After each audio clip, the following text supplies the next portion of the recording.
paganism at their height, we wanted to create a space in the university for a different kind of thinking.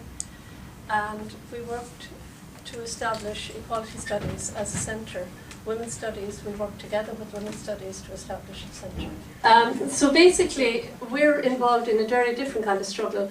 We're the only school united. We have a non-stop, I suppose, struggle to maintain that intellectual space. And it goes back to what Kathleen O'Neill is talking about.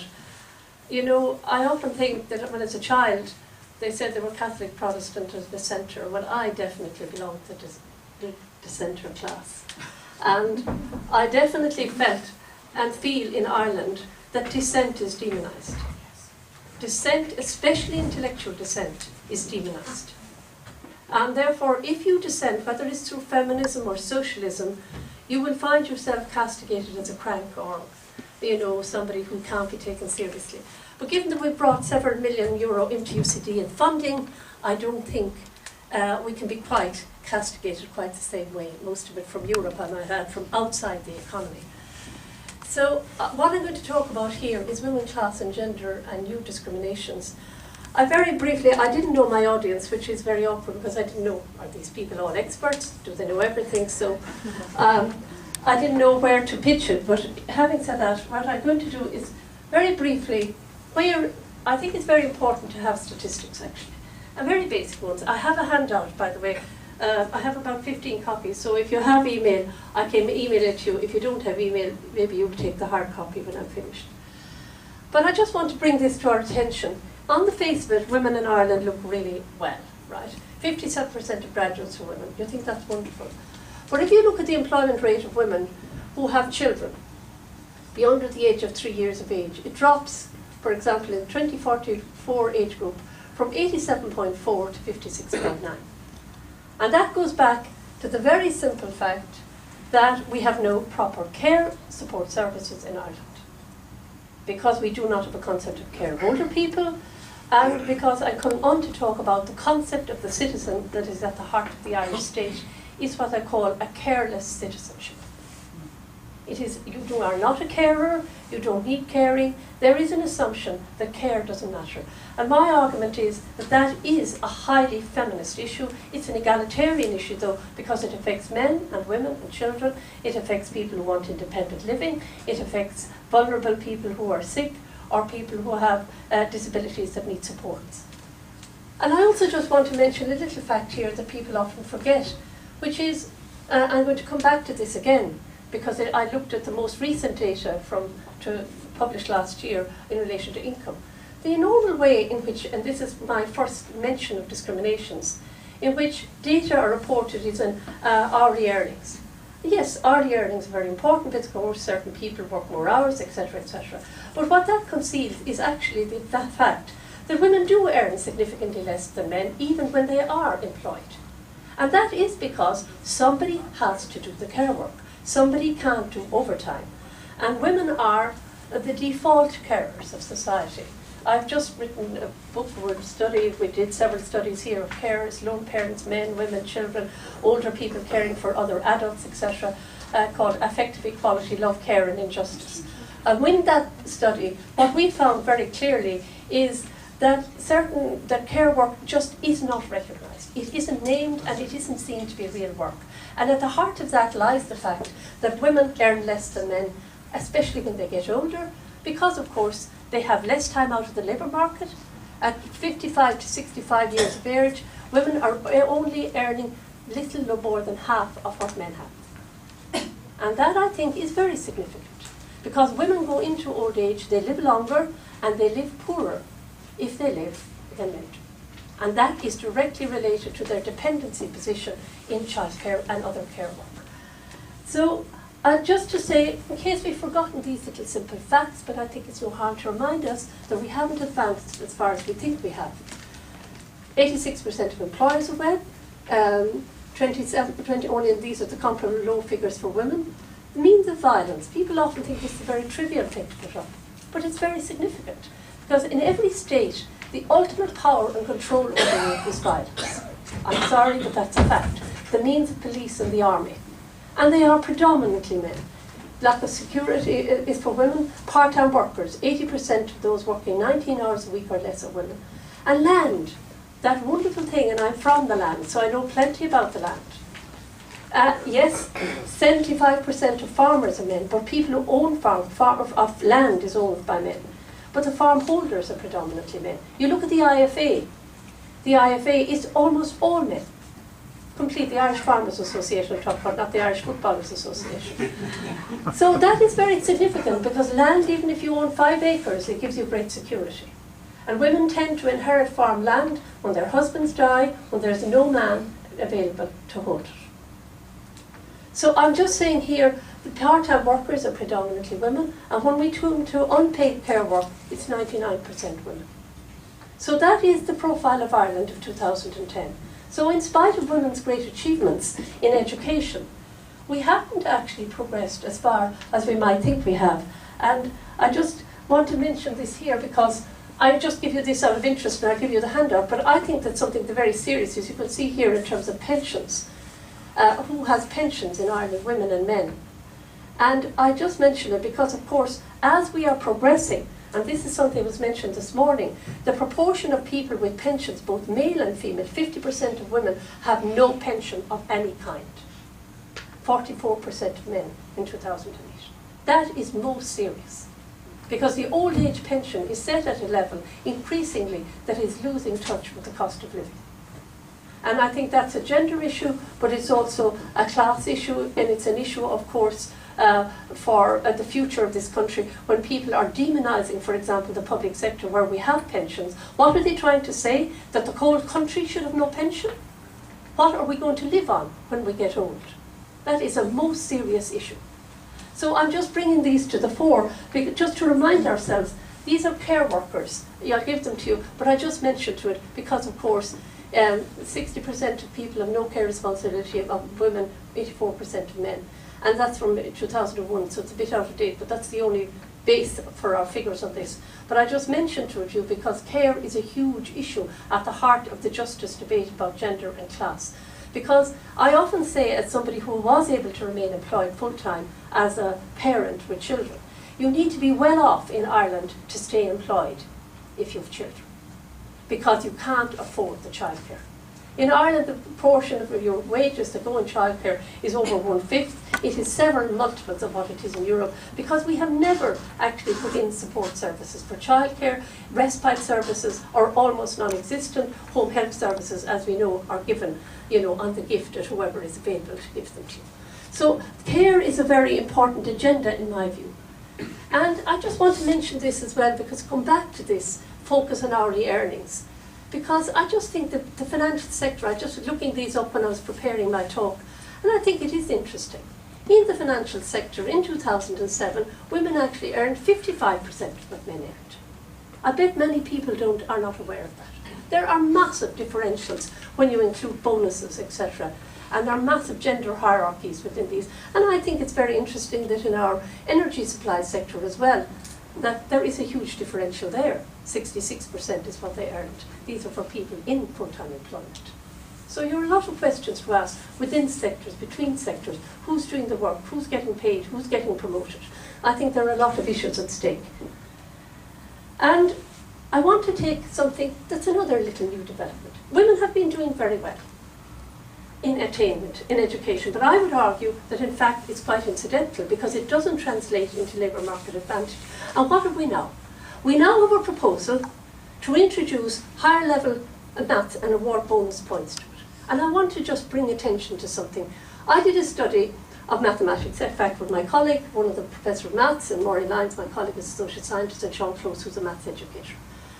And we found that 7% of schools do no higher level maths at UNICEF. They are all designated disadvantaged. Every single one of the 49 of them. That means absolutely certain nobody does higher level maths at leaving cert. There's a further 20%, another almost 160 schools, where less than 20% do them. Again, they are disproportionately schools with working class children. So now what is the proposal? And then you go, so that's the first class issue.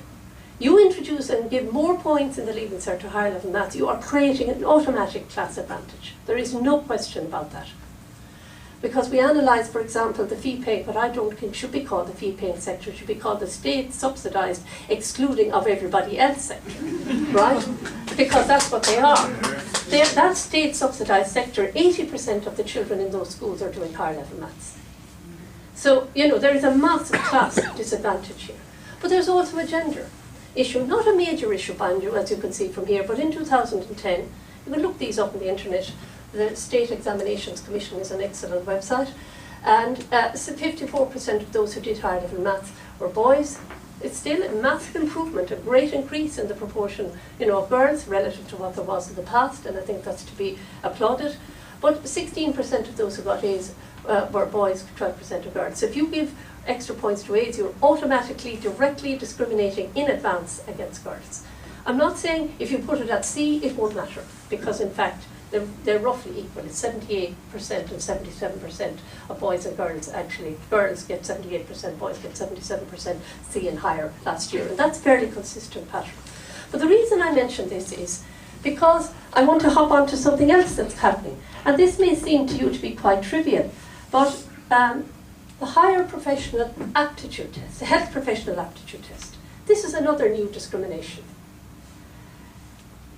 This may seem very remote, who does medicine? It may seem very trivial. But I think it is extraordinary that the professor of medicine last year could go on record from Trinity College and say that it was good that there were fewer girls now doing medicine as a result of the higher health professional test. And we know from this year, for example, that it's a secret test. I want to know, in this state, have we now introduced secret examinations? You can get no information about it except to buy a practice test. You have to buy the test online, right? The State Examinations Commission in this country, for example, in case you don't know, if you go online, you can look up every examination paper. You can get everything you can review. We have one of the most open examining systems in the world, despite what people say about the point system. Irish second level education examining, even you don't agree with it and it has class biases, it is open and it is transparent. But there is no transparency, and we have found out this year that those who practiced the test did much better. So this belies the notion that it measures an aptitude. And the Australian Council for Education Research, that sounds like it's a government body. It is not. The Australian Council for Education Research is a business that sells tests. And the Irish government is paying them money to run tests to select Irish students to exclude women. I'm sorry, but that is precisely its purpose. That's why it was set up. And what's more, there is a class issue. Because it costs €95 to do the test, it costs €27.50 to buy one, you know, you have to €22 to buy it, €5.50 postage and packaging. And that's for one. If you want a couple of tests, it costs 4 times, 5 times that. So the more money you have, the more you can practice. And there are only 5 centres where you can do it. So it may be far away from home, so you have to pay, so it's all tied up with money. And the reason I mention this is because, in fact, it's a very interesting example of new discriminations. And I might add that in Ireland, none of this was actually ever discussed at an academic council at the university. We were not allowed to speak because we have a new authoritarianism in the state. We have no data.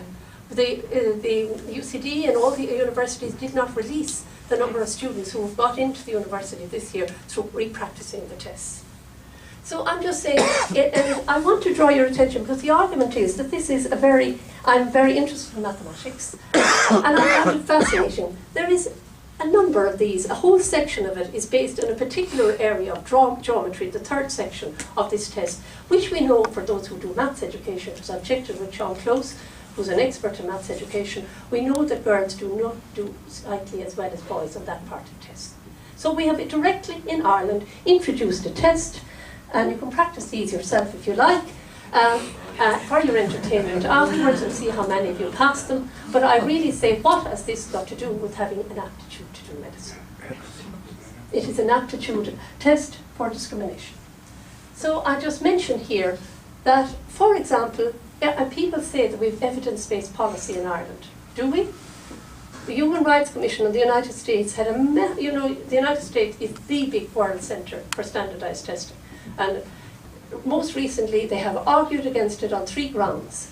That the basis for selecting: social class grounds, because of practice and the cost involved; racial and ethnic grounds, because of the language often ethnic minority students won't do as well, and gender grounds, as these tests are not reliable predictors for women. By the way, multiple choice tests are also discriminatory against women, and they are increasingly in use in higher education, because we know there's a whole series of reasons why that, because girls tend not to, there's a whole, depending on how they're marked, whether they're negatively marked or positively marked, or you have trick questions or whatever else. But anyway, they don't do as well, so that's another issue.